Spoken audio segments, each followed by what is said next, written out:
Military Broadcast Radio, the station that's giving veterans a voice. Find us on the web at mbradio.us. This entire military is one cohesive, dedicated force. And the threats to our nations, they don't sleep. They're watching our every move. Iran, Russia, China, North Korea, ISIS, Al-Qaeda. They may be watching this right now. Our military should not be mistaken for a cable news gab-fed show. We don't care what you look like. We don't care who you voted for, who you worship, what you worship, who you love. It doesn't matter if your dad left you millions when he died or if you knew who your father was. We have been honed into a machine of lethal moving parts that you would be wise to avoid if you know what's good for you. We will not be intimidated. We will not back down. We've seen war. We don't want war. But if you want war with the United States of America, there's one thing I can promise you, so help me God. Someone else will raise your sons and daughters.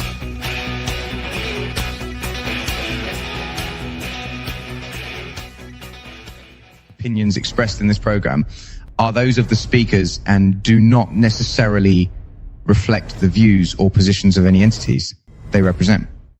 Find us on the web at mbradio.us. Military Broadcast Radio, the station that's giving veterans a voice. Find us on the web at mbradio.us. Opinions expressed in this program are those of the speakers and do not necessarily reflect the views or positions of any entities they represent. Find us on the web at mbradio.us. Join Terry with Tracer Rounds every Tuesday at 8 p.m. Eastern to hear interviews with veteran artists, veteran business owners, and businesses that support veterans. Catch us on Roku, Amazon Fire TV, and MB Radio. If you miss a show, you can listen again on Wreaths Across America Radio every Wednesday at 3 p.m. Eastern. Tune in to see if you are on target. MBR, giving veterans a voice. And welcome to the Tracer Rounds podcast. And I am Terry, your host, and you're on MBR, where we're giving veterans a voice. And tonight's veteran voice is David Brown. Welcome, David. How's it going? I'm so excited to have you on. We know each other vicariously through someone else. And so I was really excited to finally connect with you because he had been trying to get us together for a year. And finally, we made the connection. So I know you're an Army veteran. I see the Army flag in the back. Can you tell us a little about your military service? Maybe how many years, what your job was, maybe some of your deployments if you deployed, and just some general information about your service? Yeah, I was in the Army for 6 years, a little over 6 years. Only did one deployment, which was over to the Horn of Africa. Hit a few different countries while over there. And I was infantry for the entire time up until it was about maybe 3 months left of deployment or something like that. Kind of got my leg not, blown up or anything like that. It was a, foot patrol related injury. And so that was kind of all she wrote. Aw. So did you get out because your contract was over, or was it a medical type? It was a medical, messed up my leg, nerves wise, ligaments wise, bone wise, and so on. And oh, wow. couldn't really do too much anymore of, what it, entailed and required to do. And so they just, got to my ETS date and then finally got out. Yeah. So where were you stationed originally? I was actually, people are going to laugh. I was what we call a nasty girl. I was National Guard mainly for the whole entire time. So I was out with Alpha Company 3144 with 36th Infantry Division over in Greenville, and then spent most of our training and time down in Fort Hood. Okay. All right. So you're a National Guard, and then you had a deployment to the Horn of Africa. Okay. And you spent 6 years, and then you were retired out of the military because of the injury. Yeah. Yeah. Yeah, it was fun while it lasted. Best job, while it lasted. Right. What do you miss most about the military? Mainly it's the brotherhood and the camaraderie and the dependability. You've always got something going on. You always got something to work towards and push yourself. and you don't have to worry about, if anybody's got your back or not. Whereas, civilian life, that's give or take. Right. Yeah, I agree. Everybody I've talked to always says that basically the same thing, that they miss the camaraderie, they miss, the community that we had, and knowing that someone is always there and has your back regardless. You don't even have to ask. Yeah. Looked a lot better too then. Yeah, we all look a little different when we're in uniform for sure. Oh goodness. So when you got out, what did you do? I started working on motorcycles and rebuilding them from maintenance and service to, ground up frame, custom bikes, Harleys mainly, and Indians. I won't touch overseas metric bikes. So, and then started taking my music serious because, I always dabbled in music from early age all the way up until, I, back in 2020, I started like kind of taking it serious, started writing a little bit more writing here.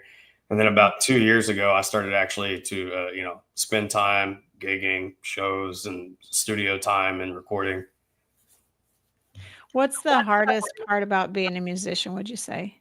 Uh, it's just, I think honestly, it's the navigation and how much stuff's out there. Like right now, a big thing is like all this AI stuff that, people either they don't write it or they don't make the actual music. And it's kind of a slap in the face, especially for, independent artists, especially around in this area. And, the scene that I'm in, it's, a big slap in the face because if you can make something or computer generate it and they can just throw it up there and then they get all these streams and plays and so on. But, that, and then I think, booking shows because a lot of venues don't want to pay. They want to try to, cut you short on what they think you're worth, and a lot of times you got to remember to value your worth versus settling. Right. Yeah, you have to set, the threshold and stick Yeah. to it even if Hard sometimes it hurts. sometimes. Right. So I read your bio, and it's quite detailed about your music style. Can you tell us a little bit about how you classify your music? uh, Honestly, it's a mix between Texas country and outlaw country when you throw in some Delta blues as well, and that kind of like Southern rock bluesy type touch to it.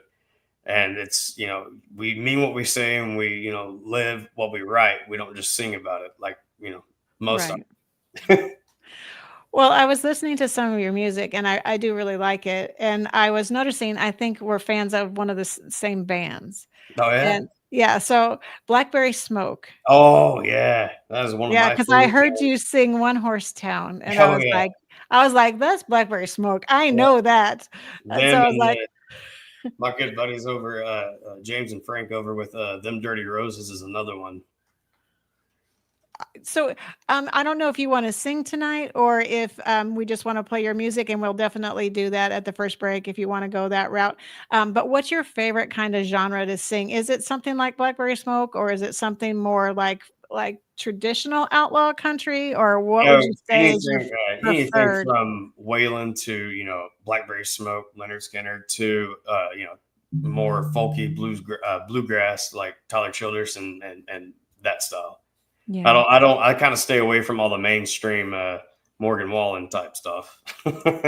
Yeah, your voice is a little more gravelly and more lends itself to some of the southern country rock bluesy. I Yeah, agree. and that's where I feel at home too. Like not having to be something you're not or put on a face. Like you can just sing and be yourself.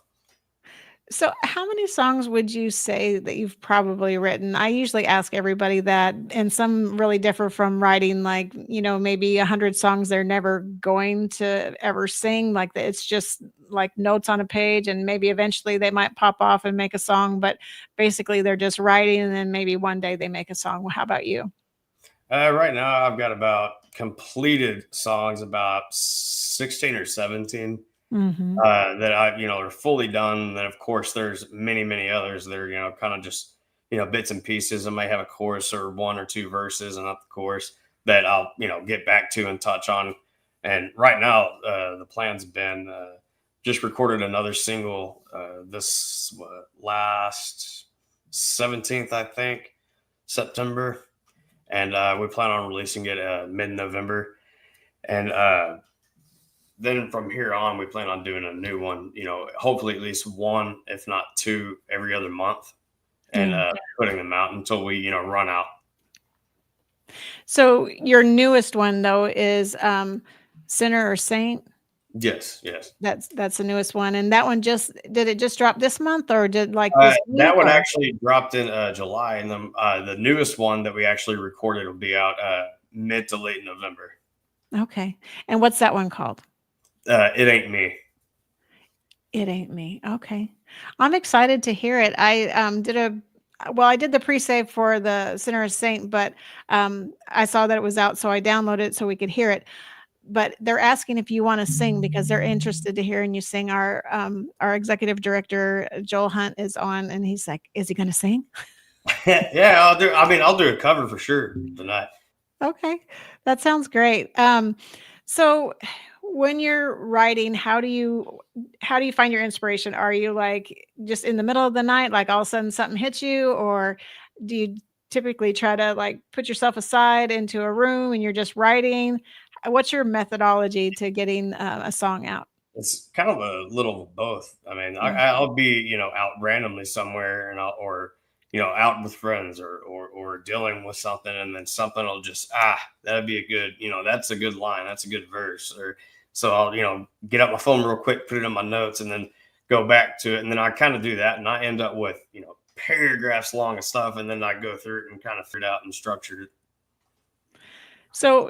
So you usually write the lyrics first and then put it to music, or is it vice versa? You have a song in your head and you're like, okay, I need some lyrics for this. Yeah, I most of the time I usually have like an idea or a melody in my head, and then I'll kind of base it off that, and then the way I want it to sound in my head, and then I'll kind of get the lyrics down, because then it gives me the type of feel or sound to where it reaches out to the actual listener, and what grabs them, and match it up with that, and then kind of filter it all in together and structure. And so you're part of a band too. So do you mostly go out and do gigs as a band, or do you mostly do single solo type shows, or is it a combination of both? It's mainly been solo and duo, sometimes trio shows with a couple of other artist friends of mine. But I had a band, and it was solidified, and then due to certain issues and personal reasons of other people, like not being able to be as dedicated or anything like that, kind of broke up. So then I went back to the drawing board, and then I found three other guys that are everybody knows them, let's just put it that way, with who they've played with before. And now that I have them, we've been actively going at it, recording, booking shows, and then getting it booking more as much as we can, especially with the summer going on, all the festivals going on. Most venues don't want to spend what it costs to have a full band, especially for travel and 3-hour gig and this and what it costs to go into it. Yeah. So do the three that you travel with sometimes, is that the Dirty Sinners, or is that the other band? No, that's the actual band. Yeah, it's David and the Dirty Sinners. Okay. I was just curious because I know that when your page says you do solo and then you do the band, but I wasn't sure if the three you were talking about was part of the current Dirty Sinners. Yeah. So if you, so I was going to say congratulations too, because I just found out you had a brand new baby and a little baby girl, right? Yes, third girl. I've got it out for me. Yeah, you got your work cut out for you for sure. Yes, with 3 girls. Good for you. Through the roof.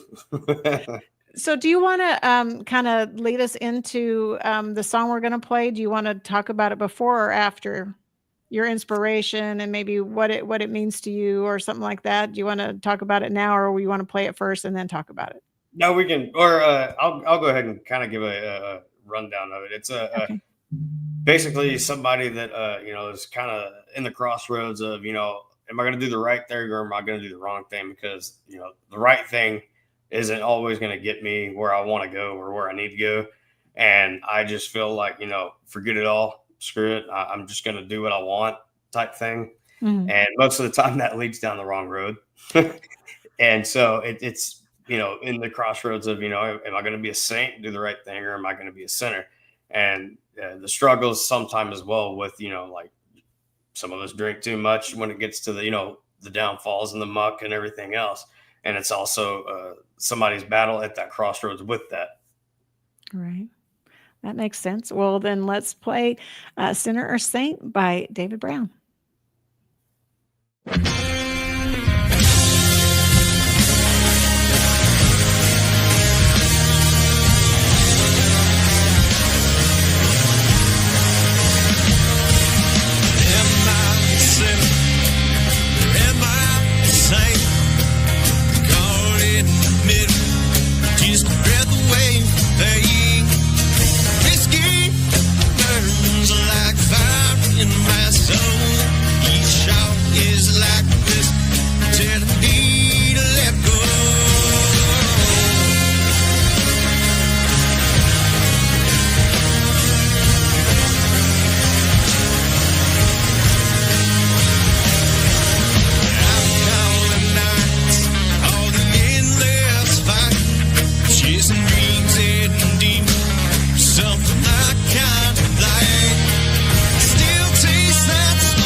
The station where our veterans' voices are heard. MBR Talk. Find us on the web at mbradio.us. And we're back. That was an awesome song. You have a great voice. I think that was awesome. I'm waiting to hear that on the radio. I think it could easily go. That's really, really good. I appreciate it. I appreciate it. Yeah, that was the first one that, well, not the first one, technically my second song that, I actually went to the studio, and it's much, much different, especially playing along with click tracks. I had never done that before in my life, and that threw me for the biggest loop. Oh, wow. Yeah, what is it like recording in the studio versus, you just trying to figure it out at home? I mean, I can't imagine all the production, the starting, the stopping, the different instruments that have to come into play. Must be quite something, Yeah. quite an ordeal, I guess, to get your music recorded. Yeah, especially I mean, I love where I record and everything, and I love the way he does it because he does it all old school off of a old late '60s model analog mixer. And so Oh, it's not like, most studios to where, okay, we'll record the guitar right now in a booth and then we'll do vocals in a booth and then put it together.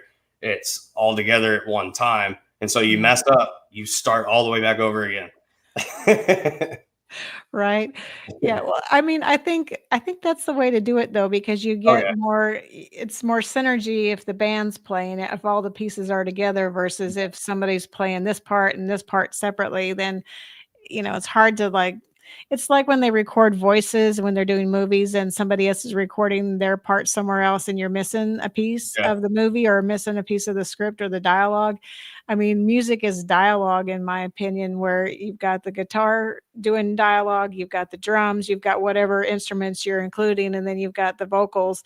It's all dialogue and they're all talking together and without being in the same room at the same time Mhm. doing everything, I feel like you're missing a piece. It doesn't click as much. And then a lot of the times, what you go or bring into the studio usually isn't what the finished product's going to be because it can change astronomically. Yeah. Well, and then is it really hard then to replicate the sound when you play live if all these things are, so isolated when they're recorded so that you're just hearing that piece by itself and then everything's put together. Does it sound quite a bit different to you when Uh, you're playing live? I think it's maybe not sound just because of like most of your engineers and producers and everything, wizards at what they do, and they're able to make it sound like you are playing together, whether you are or not. But I think it's Yeah. better doing it all together initially and through the whole process, because then that way when you're playing it live, well, you're already synced up, you're linked up, and you don't have to worry about being off two beats or one beat or an octave or anything like that. Yeah, I agree with you. If it were me, I'd want everything together and be playing as a group No, yeah. versus, independently because I don't think you have the same energy by yourself Yeah. as you might have with the other pieces. Yeah. So, what's your next big project? What are you up to? Are you I know you last year you were at a veterans concert that was in Fort Worth. Wasn't there a big veterans concert and you were part of that? There was one, and then there's also one coming up November 2nd. Harmonies for Hero. Oh, It's okay. actually in their seventh year. It's one of the biggest ones I think to date that they put on right now out there. It's going to be Rhinestone Saloon that Sunday, November 2nd, and there's like over I think 25 or 30 different artists, musicians, or whatever in the same scene, same genre, and everything. And I think there's about 7 to 10 different ones, including myself, that are veterans that are going to be playing at that one as well. And where is it at? You said it's It's at going to be at Rhinestone Saloon in where Fort Worth. Fort Worth, okay. Yeah, I wasn't sure if that was in Fort Worth. I'm not sure if I know about that place. I know of some of the places downtown Fort Worth, but not enough of them. Well, that's really interesting. And you said that you know some other veterans in the area. So do you guys get together and do some things too as a kind of a collective sometimes?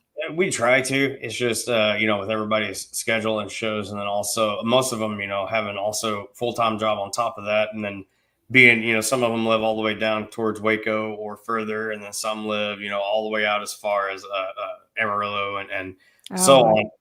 After a couple of them moved, but Yeah. I'm all by my lonesome up here as far up here in Anna. Oh, you're in Anna? Yeah. Oh, I didn't know. I thought you were in Fort Worth area. So you Oh got a no, that's where I play. It's the best place to play. I mean, that's the best yeah, place to cut your teeth and do it right. right. So you get a ride every time you want to come to Fort Worth and play because Anna's not it's Oh not yeah, it's right about with hour 10 minutes one way, I think. yeah, with all the traffic and everything, it's a little Yeah. intense. Oh yeah, that's the biggest headache. DFW traffic. Yeah, not so much fun. So what would you wanna play with for us tonight? I can. They're one of my favorite covers to do. It's actually it was covered actually by Tyler Childers, and it was actually an original Waylon song. I think it was 1971, 1972. Rock Salt and Nels. Oh, okay. Can you play it now? Oh yeah, yeah, yeah. Okay, cool.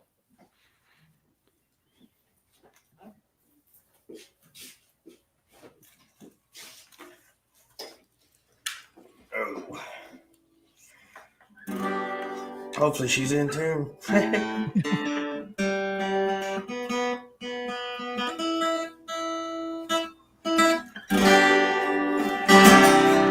Hopefully you can hear it all right. Yes.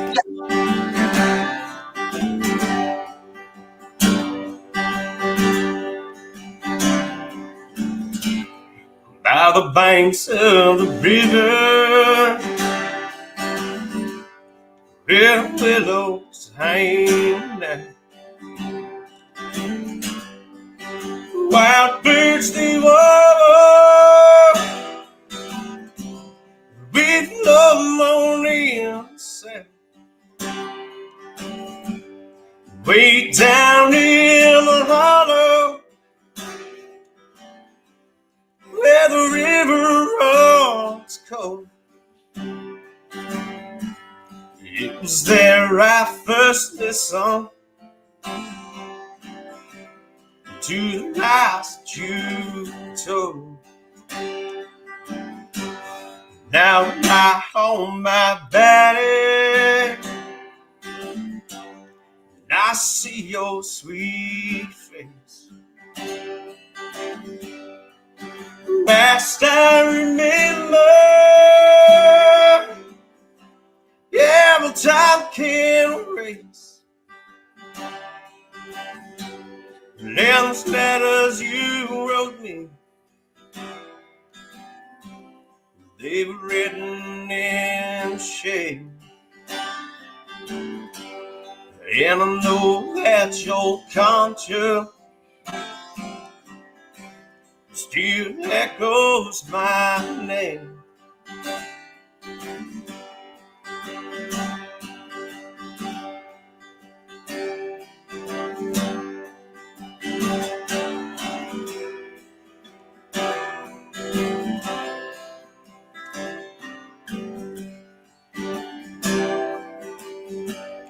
If ladies were blackbirds,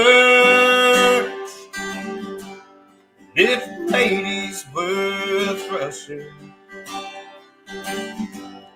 I'd fly there for hours in the chilly cold marshes. If women were squirrels with my bushy tail, I can load up my shotgun, rock salt in.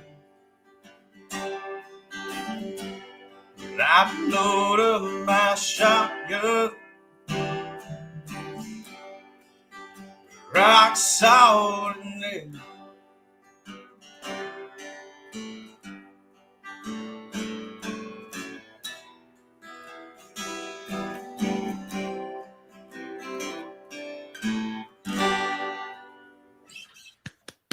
Yay.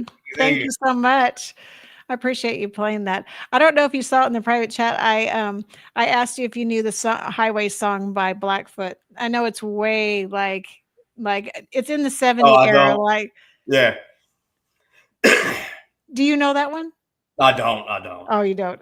I was just curious because I think your voice lends itself to that one too. So I was just I'll have to look curious it up now, though. if you covered it. It's called Highway Song, and the album cover has a picture of a cobra on it, I think. It's pretty cool. So who have you met that you've really thought that was really neat to meet, since you get to move in some of these areas where maybe you get to meet maybe your favorite artist or maybe an actor or something like that? Is there somebody that you've met that you're like, oh man, I can't believe I just met this person? There's been a lot now, actually. Yeah. Like half the people that I know or I've met, I probably shouldn't have at this early of a stage, but it happened. From anywhere from being pretty good friends now with Tanner Usry, and then there's been James and Frank with Them Dirty Roses, that band, and one of my actual people that's actually been kind of helping me and mentoring me, kind of guiding me in the correct direction is Jeff Canada. He's a great musician, great artist. Jeff Canada. No, I was thinking of Cody Canada and The Departed. Or Oh, they're not, they're good too. yeah, Cross Canadian Ragweed. I Oh guess yeah, they're back to that now. They're not oh Cody yeah. Canada, The Departed anymore. Have you run across him in Oklahoma, actually? Him and then Grady, his bassist, or yeah, Yeah. ran across them and a few other people too. Like there's been numerous ones that I've met now, and then surprisingly, a few of them still, keep in touch and communicate and so on. But yeah, I still to this date is like, why? Like how, but I think Yeah, it's cool. I don't know how, but yeah. it's okay. So we were starting to talk about your next projects, and you said November 2nd was a big concert for you. What else is coming up? I've got a few more, a few shows, coming up here and there. I'll play actually tomorrow. What is it? No, Thursday night. I'll be out at Troy's at Texas Live in Arlington, Oh, okay. and then from there I'll be going up and hanging out up in Oklahoma. They do a nice benefit or whatever. It's a charity. They call it Dad's Walk up in Copen and Dewey, Oklahoma area. Uh-huh. And then I'll be playing Saturday night over in Sulphur Springs at Backstory Brewing. But right now it's getting all these solo shows in and everything. And while I work on all the original content and get it recorded, we finished the newest one. It was about, I don't know, maybe 2 or 3 weeks ago, and getting the finishing touches on it so we can release that one come hopefully by the middle, if not the end of November. Very nice. And just working on more and more original stuff to put out there on all the platforms that everybody uses. Right. Yeah, of course. Yeah, I found you on Spotify and SoundCloud. I think I found Oh some. man, I didn't even know I still had a SoundCloud. Yeah, that one was old. Yeah, I completely forgot about that. yeah, I heard a song. No, I know Oh it's no, me. it isn't me. Yeah, Yeah, that's no, it isn't me. Yeah, yeah.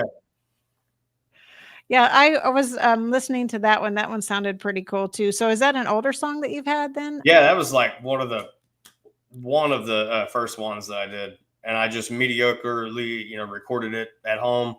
A nice little, USB mic, plugged it up, set everything up, and did it that way. And then I started taking it serious, and I was like, okay, let's take it serious. Let's only put out, the stuff that's supposed to be out there and good enough to, hopefully good enough to be played on radio, at least the quality of it. Right. So, you said that you've always played music? Did you play when you were in high school too?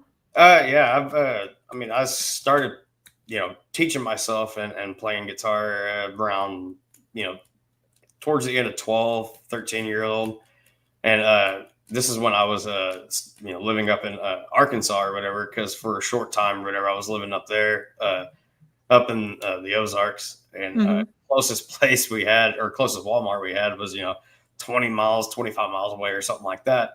So, Oh, wow. there wasn't really no, music schools or anything like that. So I got one of those chord poster charts from Walmart. And then first guitar was from a pawn shop. So I just taught myself how to play off that and just kept listening to music, emulating it, throwing in my own, hammers, licks and everything else. And then just kept working at it.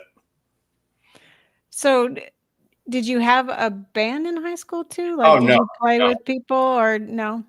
No, I mean, I would, play here and there, play at some parties or something like that, but never, I've never had a full band, Yeah.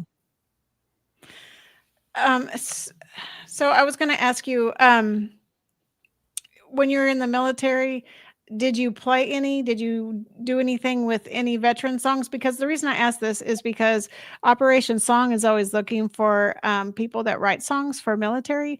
And so they write about their stories and kind of help them tell the tale they won't tell, I guess, somebody in words, but they'll tell them in a song what happened or their process. And so I wondered if you'd ever connected in with some of those groups, either in your military service or then maybe after, if you've been approached by anybody to write a song. I have actually one guy or whatever. He was also a military vet, and then his son is actual one of the presidential honor guards. He was, I think, he was on Carter's detail or whatever when he was, passed away, and Yeah. so he wrote this song, and it's called Folds, and it's talking about, the folds of the flag and what it means, and the discipline it takes, and what it stands for and resembles, but it gets pretty dark and in depth, and that's one that we're still working on, because that's one of the ones I don't want to mess up, or anything of any kind in their eyes, or at least the person that wrote it, Right. and do it justice, so to speak. But that's probably the only time that I've written for somebody like Uh-huh. that. Well, you should maybe get connected up, maybe to Operation Song, and maybe I can give you an introduction or something, because I think you'd be a really great storyteller for, having a veteran's story get out there. No, yeah, definitely interested in that. Okay.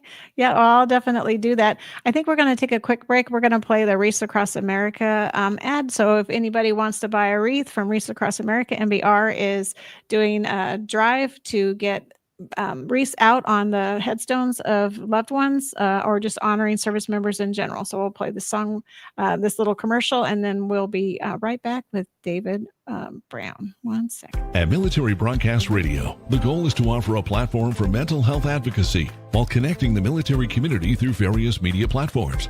Founded by U.S. Army veteran Joel Hunt, MBR gives a voice to veterans, first responders, and their families through streaming radio, podcast, video, and outreach events.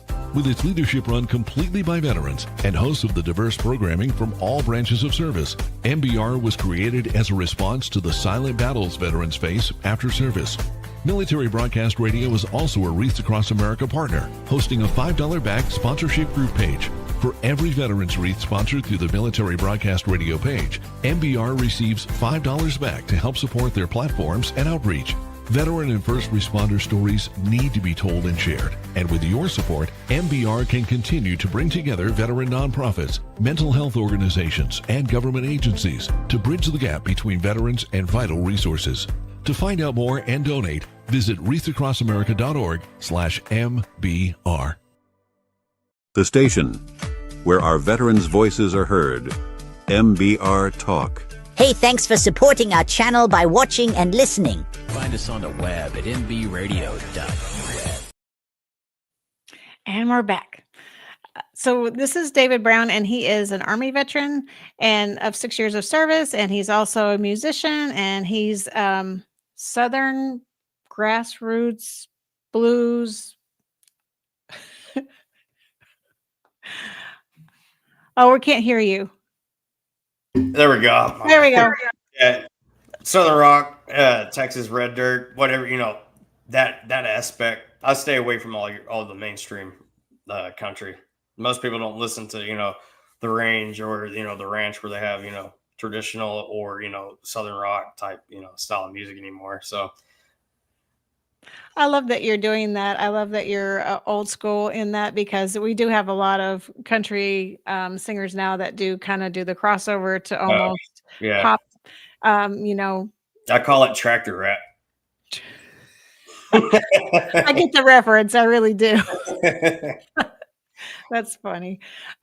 So what advice would you give someone wanting to start out in the business, knowing what you know now, and being where you are at this point in your career? What would you say if someone were to say, I want to start playing music? What would you say would be the starting point, and what advice would you give to them? First, I would say, learn an instrument or sing really, really well. Right. But besides that, what's really helped me, surprisingly, is network. Like, meet as many people as you can, and always, go and search for, advice and mentorship from the artists that you like and that you listen to. Because if you, go off somebody that's just, mediocre and just, half does it and doesn't put everything into it, then they're going to fall flat on their face every single time. And networking and reaching out and meeting these people that own these venues and write music and musicians, and not just, singers, but like everybody in the whole aspect of the scene is, that's the first step, is what I did. And that's what's helped me. I did that for, I don't know how long, and just kept doing it. And then finally I was like, okay, we'll take it serious. and it takes a little bit of the load off, a little bit. Yeah. So have you heard of Hero Stock? I'm not. So Jason Steiner is in charge of Hero Stock, and so he invites veteran bands to come and play. And they just had one in August, I believe. So typically it's in August, and I think I want to say it's Iowa, but don't give me the line because I'm not sure. But he'd be a great partner for you too. And Oh yeah. he kind of put me on Alignable. So if you sign up for Alignable, I can send you a link, and then Jason's on there, and then all the other people he works with are on there. So it's a really great tool to connect. And like you said, networking is super important when you're either a nonprofit or when you're an artist and you're needing to connect with other artists or other places, venues. It's a great resource to kind of plug in and get connected. So I agree with you. I think that's great advice because some people just don't think about the networking piece of it and just try to play the music and hope for the best. And Yeah, and now social media, unfortunately, is such a big part of it all. And I absolutely hate it. And that's the one thing that I got a late start on was all that. And it helps just making sure that, you have a right path and pipeline, so to speak, to go off of, and definitely practice every single day because nobody ever gets, these big artists and everything. They never got there just, one day they woke up and they're there. Right. Yeah, no, it's a lot of hard work for sure. And it is practicing and getting good at your craft and, and honing in your skill sets and your sound. I Oh yeah. agree. Finding your sound is big part. Biggest Right. part, probably. Would you want to play another song by chance? No, sure. Yeah. Cool.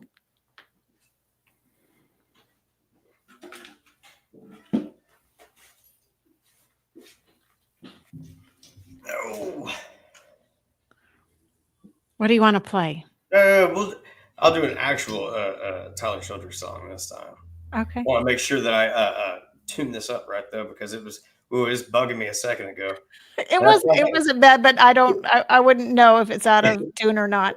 And that's the big thing too, is like, you play all these places and everything, and people are like, oh, that was so good. And I'm like, what are you talking about? It was out of tune, beat it out, it was sounding horrible. It was We're our own worst critics. So other people exactly. We don't give ourselves any grace.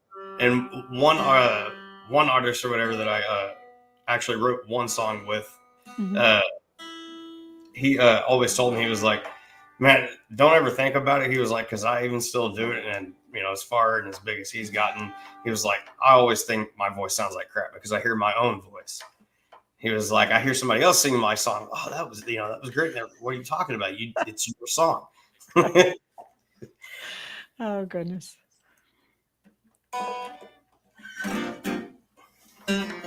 There we go.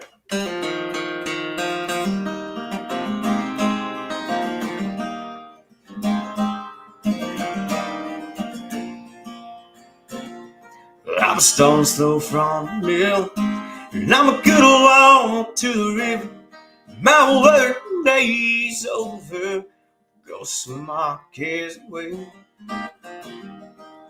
Put your toes down and walk, and a smile across your face. And tell me that you love me, love Lady May. If I ain't the toughest hickory, your hands ever read. But I'm a hickory just as well. I'm a hickory all the same. You can't crash through the forest, 'cause you cut my roots away. I felt good a long way for my love lady.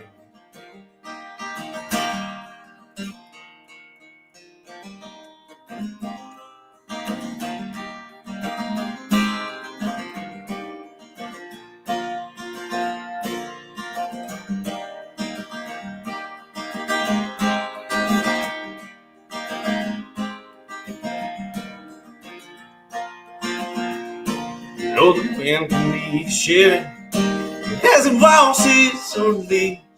Spin a rush through my timbers. Your love brought on spring. out the mouth, it's all off dust.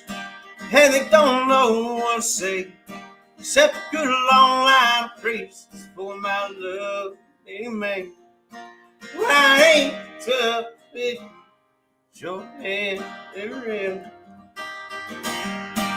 I can hear just as well. I'm a kid, y'all. I'm sure you heard that bike.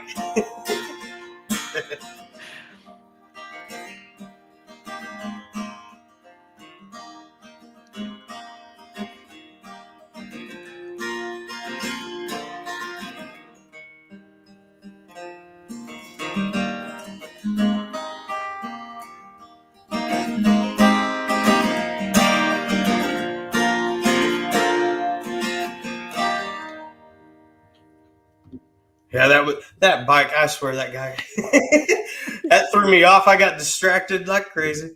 It didn't bother us at all.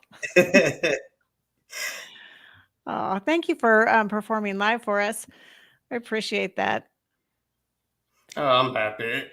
It's good. People actually enjoying it. People just enjoying music in general, because you go to some of these places and you can hear a pin drop, and then you go to some venues and everybody is just clapping, praising everything. So it's definitely a good feel, for some people or artists in general or whatever. Oh yeah, people like it. People genuinely like it and know their music. Definitely. And we love to support veteran music. So we're happy to have you on the platform, because that's one of our favorite things to do, is just support our veterans in whatever they do. So if it's music, if it's art, if it's businesses, that's what we do here at MBR. And so I'm so excited to have you play and support your music. No, thank you very much. Absolutely. So is there anything I didn't ask you about that you want to talk about, or is there anything that's just on your mind that you want to say before we go? I mean, we've got a little bit of time, but I just want to give you the floor if there's something you want to talk about. I mean, kind of touching on what you just said, just support wise, especially independent artists, because so many of us, whatever, don't get the backing, and not me, in particular, but there's many artists that I know that are just sound better than half these people that you hear on the radio, but they never get the time of day because they don't have the funds, they don't have the money, they don't have the network, or the following or whatever on your socials and so on. And it's definitely support your local live music, especially with all these music venues shutting down. Now is the biggest time that everybody needs to be out, supporting live music, especially local live music. Right, I agree. So how is it playing at Texas Live? That's a really big venue. This one is actually my first time playing at Texas Live at that venue. Really? Most of the places I've played, I've played a few places. Played one time up at when it was still going on, Highway 30 Fest up in Idaho one time, and then that was in front of like the biggest crowd that I've ever played in front of, and I was nerve wracking like crazy. But then kind of pushed through it, kept going, kept playing a show here and here and here. So now it's just kind of you get up there and you just do your thing. Right. And it's broken all those those glass nerves that was there. Right. You just don't think about it. You're just playing your music. Yeah. Definitely. Well, Texas Live, for people that don't know, is up near Cowboys Stadium and Texas Rangers Stadium, and it's kind of the party place in between both of those stadiums, and a lot of big bands go there, and that's where they have the New Year's Eve festivities, and they have all these things go on. So it's a really big venue to play at. So, I mean, I think it speaks well to your talent if you're playing there. No, I appreciate it. Yeah, I've been working on that one the past 2 weeks, just every day taking a little time out, and it's like I don't want to mess it up. Especially that venue and that place. What are you going to play while you're there? Do you have some a set lined out, or what do you think you're going to do? I usually, I usually don't go in order every single time. I usually have I got a whole, plethora, I choose from or something like that. But I usually base it reading off, the crowd and, what to play next based off that and their engagement. And I'll usually do, 2 covers or 3 covers and then do an original and then 2 or 3 covers and original. Or if, the crowd's more, older, I'll play like more traditional stuff and then I'll throw in a new one or something like that. And if it's a newer crowd, just go based off that I instead. love, It always keeps it fun too, instead of just having the same songs in order every single time and just recycling it.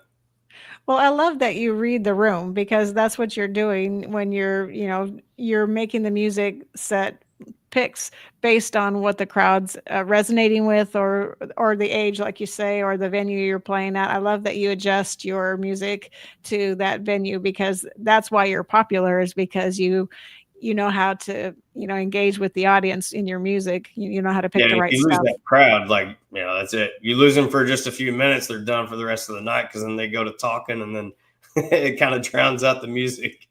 Yeah, the crowd can get really loud if they're not paying attention, for sure, and they're talking, and it's very distracting, I'm sure. Oh, yeah. Yeah. What would you say was your favorite place to play so far, or your favorite experience playing music? Where was it, and what were you playing, and who were you playing with? Honestly, it's still where I usually routinely play even now, as over at Madame Pearl's saloon there in the Stockyards, Mhm. is one of my favorite places to play. Just Fort Worth in general, because that is, our technically, quote unquote, nobody get mad at me on this one. It's just a reference. Basically, our Nashville, because a lot of us don't deal with Nashville and mainstream. We Yeah. deal, Texas country, and that's where you cut your teeth, and that's where you have, people that enjoy the music, engage with it, and what music's supposed to be doing. And you go to some of these other venues, and it's nothing but talking, drowning out the music, and you're there, to enjoy it, listen to it, tell a story, and there for that reason. I love that. I'm gonna have to go to that place because I haven't been there. I've been on the Stockyards, but I've never been to that club. No, So yeah, I'll there have in to go check Rhinestone it out. Saloon, you can't go wrong. I'll have to check it out. And I love that you said that it's really the scene for Texas artists to go. Oh yeah, Because like you say, not everybody can go to Nashville and play. I mean, you might get invited a time or two, but maybe a that's lot not of how us don't you. want to either. the way they the way they work, at least most of them, not all, but It's a little bit different scene. yeah, yeah. Yeah, and yeah. and, and a lot of the stuff now too is like, so much auto tune, or they, so much, like pop or synthetic instruments and sounds, and it's not somebody actually making the music, so to speak. Yeah, I'm very curious. I know you mentioned it briefly, but AI makes music now, and I wonder if now whose actually is it? Because if AI is making it, if you're putting in the lyrics, Exactly. whatever those lyrics are, and then it's coming with a sound and a voice, Hmm. then who does that belong to? Does it Exactly. belong to AI, or does it belong to the person that put in the notes? I mean, or not the notes, but the words. Yeah, it Um, shouldn't be. Honestly, it shouldn't even be allowed, because that's just, a slap in the face to, all other artists that, actually, take the time and years of practice and hard work, and the struggles and everything else that makes it what it is. yeah. It cancels all that. And a lot of these, AI songs and sounds and artists, you know, are getting, millions of streams, and Yeah. yet it's putting all these other artists out of, that so-called spotlight, but being able to get recognized and seen, and it's getting drowned out, and it's clouded up and muddied up the water. Yeah, I have to agree because I'm a little confused by the whole thing. I mean, I understand the technology, but Yeah. I just I don't understand how you navigate that, especially as an independent artist, and then you're competing with AI. I mean, obviously they can't go do concerts. I mean, you can play them over the Exactly. speakers, but they can't Yeah. go perform in front of people. I mean, somebody that's taken an AI song can go perform it someplace, but it's not going to sound like the AI voice. And, Mhm. and then like who do they get to record those anyway? And then is that his or hers? I'm still confused. Exactly, and that's a big thing going on now is so many artists are calling to just straight out ban it like they should, because it's not nobody's actually making the music. It's not it shouldn't be allowed to create royalties for them, or streams and so on, and notoriety, and get put on all these playlists and used in commercials and all this other stuff that they do when it's AI generated music. Yeah. Well, they're talking about that with AI actors and things too, that, Mhm. like, how do you, and like, so they don't have to pay people. They have the AI people and they can tell them what to say Yeah, and how to act. And it's like, it's taking them out of a job. right. It's like, where do you draw the line in that? Exactly. And Paul says music is such a great healer. It sure Yeah, is. for sure. Yeah, Yeah, I agree yeah. with that. That If it is wasn't true. for music, oof, yeah. So if someone wants to connect with you, wants to have you come out or anything like that, where's the best place for them to get a hold of you? Actually, if they go to davidandthedirtycenters.com, that's our website, and on the menu tab, click it, and it'll go down, and it'll have our electronic press kit, and it's got all socials, information. If you want to book or get a quote or anything like that, or private party, or TikTok, Instagram, Facebook, all the platforms are all compiled into one location, and it gives also a little bit of a rundown of the bio and upcoming shows, and links in with the bands in town, so they can follow, and they'll get an update anytime that there's a show upcoming. Right. And you have merchandise, you have t-shirts, right? I did. I've actually got to get the new ones made. I sold all the first run. Did you? Yeah. So are you revamping? Is it a new idea, or are you just making more of the same? No, I'll each time I'll plan on doing a new art style, new design, everything. Still gonna have my trash panda. That's kind of my spirit animal, so he's gonna be staying. I love that. Well, we've just got a couple minutes left. I just want to thank you for coming on and for playing for us twice. And then I want to wish you every success in your music. And if there's a way we can support you, I certainly want to do that. But just know that we appreciate what you do, and you're making a difference with music. And I just love that you are so passionate about it. I appreciate it. Thanks for having me, for sure. Well, you're welcome. And so I'm looking forward to catching a show sometime. So I'm going to have to keep up with your Definitely. website so I can come out and Yeah, listen, because I'd love to hear you play live. yeah. Website. Follow us on any of the socials and everything. Definitely, like, biggest way is bands in town. That it interlinks to the website, all the socials and everything else, and it'll automatically update every time a new show gets booked. It gets inputted in there and dispersed, so that way nobody will miss it. All right. Well, it sounds good. Well, David, thank you so much. And this is Tracer Round signing off. Thank you. Thank you. Ladies and gentlemen, thank you for tuning in to Military Broadcast Radio. As we wrap up today's show, we want to remind you that the podcast of today's episode will be available right after we go off the air. So if you missed any part of the show or want to listen again, be sure to check it out. And remember, we're here to support and honor our veterans. Your stories and experiences matter, and we are committed to giving you a platform to share them. That's right. We're here to give our veterans a voice. So don't forget to catch the podcast and stay connected with us. Giving our veterans a voice.